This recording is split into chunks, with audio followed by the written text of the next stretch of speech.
رسول الكريم أما بعد عن أبي جرير جابر بن سليم رضي الله عنه قال رأيت رجلا يصدر الناس عن رأيه لا يقول شيئا إلا صدروا عنه قلت من هذا؟ قال رسول الله صلى الله عليه وسلم قلت عليك السلام يا رسول الله مرتين قال لا تقل عليك السلام فإن عليك السلام تحية الميت قل السلام عليك قال قلت أنت رسول الله قال أنا رسول الله الذي إذا أصابك ضر فدعوته كشفه عنك وإذا أصابك عام سنة فدعوته أنبتها لك وإذا كنت بأرض قفر أو فلات فظلت راحلتك فدعوته ردها عليك قال قلت اعهد إلي قال لا تسبن أحدا قال فما سببت بعده حرا ولا عبدا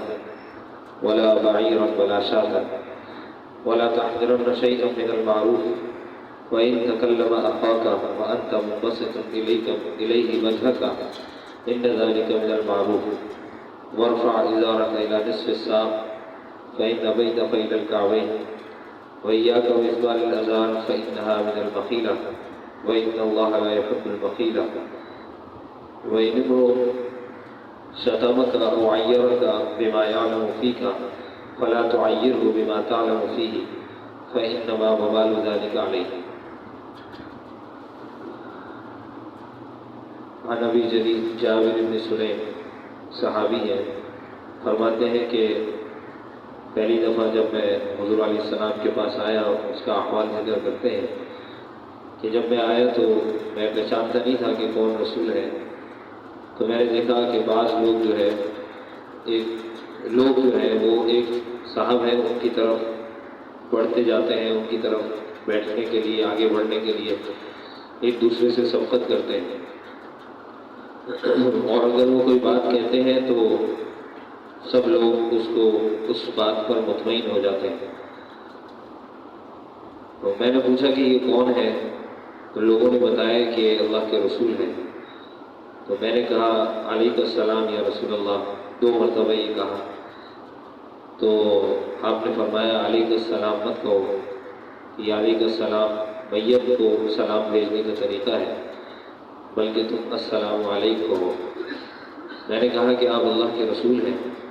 آپ نے فرمایا کہ میں اس اللہ کا رسول ہوں، جب تجھے کوئی مصیبت پہنچتی ہے اور تو اس اللہ کو پکارتا ہے تو وہ تیری مصیبت کو دور کر دیتا ہے، اور جب تجھے کبھی قحط سالی آتی ہے اور اناج کی تنگی آتی ہے، رزق کی تنگی آتی ہے، اور تو اس کو پکارتا ہے تو وہ تیرے لیے اناج کو اگا دیتا ہے، اور جب تو کسی ایسی زمین پر ہوتا ہے جو بالکل چٹیل ہو، یعنی صحرا ہو، اور وہاں تجھ سے تیری سواری کھو جائے اور تیرے سامنے گویا کہ موت کے حالات نظر آنے لگے، تو ایسے وقت میں جب تو اس بات کو پکارتا ہے تو وہ تیری سواری کو تیرے پاس واپس لوٹا دیتا ہے۔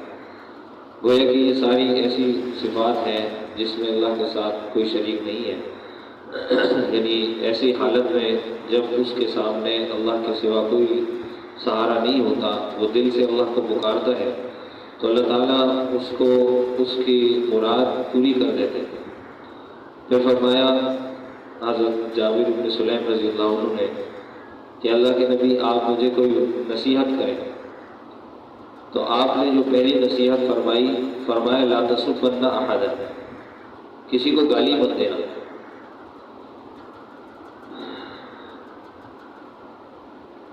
بڑوں کے پاس جا کے نصیحت طلب کرنا، علماء نے اسی حدیث سے اخذ کیا ہے کہ جب کسی بڑے اللہ والے کے پاس جاؤ اور اس کو متبع سنت پاؤ تو اس سے اپنے لیے نصیحت طلب کرو۔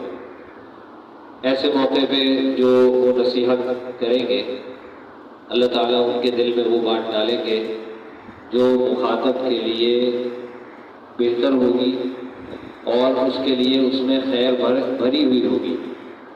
تو انہوں نے آپ علیہ السلام سے پوچھا تو آپ نے فرمایا کہ تم کسی کو گالی مت دینا، اب آگے صحابی فرماتے ہیں فما سبقت بعده حرا ولا عبدا. اب جب آدمی نصیحت کسی سے لے تو پھر عمل کی نیت سے اس سے نصیحت طلب کرے اور پھر اس کے بعد اس پر پکا اور پختہ طریقے سے عمل کرے. تو فرمایا کہ میں نے اس کے بعد کبھی نہ کسی آزاد آدمی کو گالی دی نہ کسی غلام کو گالی دی. اور انسان تو انسان، میں نے نہ کسی اونٹ کو گالی دی نہ کسی بکری کو گالی دی.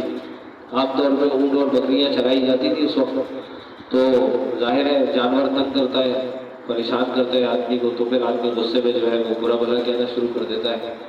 فرمایا نہ میں نے کسی انسان کو گالی دی نہ میں کسی جانور کو گالی دی. تو آپ علیہ السلام نے کیسی عمدہ نصیحت بیان فرمائی. آج ہم جو ہے وہ بات پہ تھوڑی سی بات پہ ایک دوسرے کو لان تان کرنے لگتے ہیں. پھر دوسری نصیحت فرمائی وَلَا تَحْقِرَنَّ شَيْئًا مِنَ الْمَعْرُوفِ. کسی بھی نیکی کو ہلکا اور حقیر مت سمجھنا.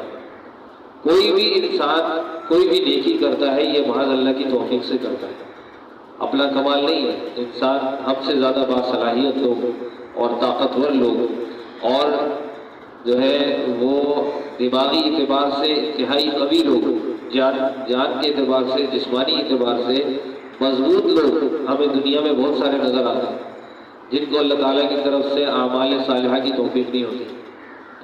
تو ہمارا اس میں کوئی کمال نہیں ہے کہ میرے اندر کوئی ایسی بات تھی، خاص بات تھی جس کی وجہ سے میں جو ہے عبادت کر رہا ہوں. نہیں، ایک سجدہ بھی اگر انسان کر رہا ہے تو محض اللہ کی توفیق سے کر رہا ہے، اور اس پر اللہ کا شکر کرنا چاہیے اور اللہ سے مانگنا چاہیے کہ اللہ اس نعمت کو اور اس چیز کو جو آپ نے مجھے عطا کی ہے وہ مجھ سے چھن نہ جائے. اور عام طور پہ یہ جب آدمی کسی کو حقیر سمجھتا ہے، ہلکا سمجھتا ہے، تو جو ہے اللہ تعالیٰ جو ہے اس آدمی سے پھر وہ نعمت جو ہے لے لیتے ہیں اور اس کو پھر اس کی توفیق نہیں ہوتی. تو فرمایا کہ کسی بھی نیکی کو حقیر نہیں سمجھنا. پھر آگے ایک معمولی نیکی کا ذکر فرمایا وَإِن تَكَلَّمَ أَخَاكَ. اگرچہ تم جو ہے اپنے مسلمان بھائی سے اچھے انداز میں بات کرو، میٹھے انداز میں بات کرو، سخت لہجے میں بات نہیں کرو، بلکہ تمہاری بات سن کے اس کو دل سے راحت ملے، اس کا دل چاہے کہ میں اس سے بات کروں، اور الفاظ ایسے ہوں تمہارے کہ جس سے ایسا نہ ہو کہ اس کے دل پہ جو ہے وہ تکلیف پہنچے، بلکہ ایسے الفاظ ہو جس سے اس کو جو ہے وہ آرام اور راحت پہنچے. فرمایا یہ بھی جو ہے یہ بھی نیکی ہے، اس کو ہلکا مت سمجھو. پھر فرمایا کہ اِنَّ ذَلِكَ مِنَ الْمَعْرُوفِ. آگے فرمایا وَارْفَعْ إِزَارَكَ إِلَىٰ نِصْفِ السَّاقِ. اپنی شلوار کو جو ہے آدھی پنڈلی تک اونچا رکھو. فَإِنْ أَبَيْتَ فَإِلَى الْكَعْبَيْنِ. اگر تم اتنی نہیں رکھتے تو جو ہے وہ ٹخنوں سے جو ہے وہ اوپر رکھو، ٹخنے مت چھپاؤ، ٹخنوں سے نیچے شلوار مت لٹکاؤ، کوئی بھی کپڑا ہو. اور فرمایا وَإِيَّاكَ وَإِسْبَالِ الْإِزَارِ. دوبارہ ارشاد فرمایا کہ شلوار ٹخنوں سے نیچے لٹکانے سے اپنے آپ کو بچاؤ، اس لیے کہ یہ تکبر کی علامت ہے اور اللہ تعالیٰ تکبر کو پسند نہیں فرماتا. آخری نصیحت جو اس میں ارشاد فرمایا وَإِنِ امْرُؤٌ شَتَمَكَ أَوْ عَيَّرَكَ بِمَا يَعْلَمُ فِيكَ. اگر تمہیں کوئی آدمی گالی دے یا تمہیں ایسی بات پر عار دلائے جو تمہارے اندر ہے اور وہ اس کو جانتا ہے، تمہارے اندر کوئی عیب ہے، مثلا تم کنجوس ہو، اب اس کو معلوم ہے کہ تم کنجوس ہو تو وہ تمہیں اس پر عار دلا رہا ہے، کہتا ہے کہ بھائی دیکھو یہ کنجوس آدمی ہے. اب تم نے اس کو سن لیا تو تم بدلے میں اس کو اس عیب پر عار مت دلاؤ جو اس کے اندر موجود ہے.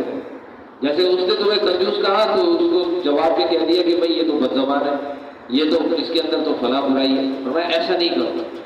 اگر کسی نے تمہیں برا کہا ہے تو اس کا وبال اسی کے اوپر ہے، لیکن اگر تم نے اس کا بدلہ لے لیا تو پھر تو دنیا میں بدلہ برابر ہو جائے گا، پھر تمہیں جو ہے اس پر کوئی اجر نہیں ملنے والا.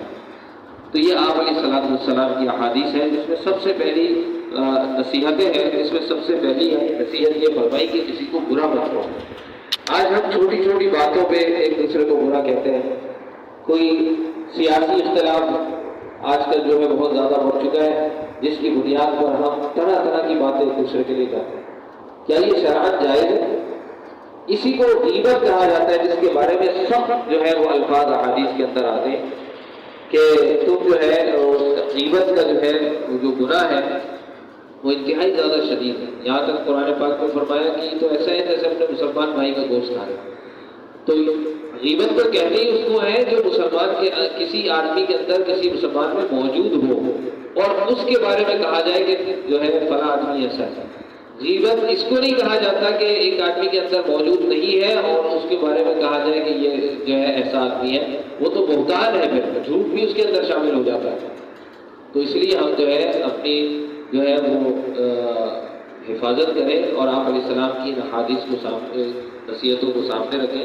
اللہ تعالیٰ مجھے بھی عمل کی توفیق دے۔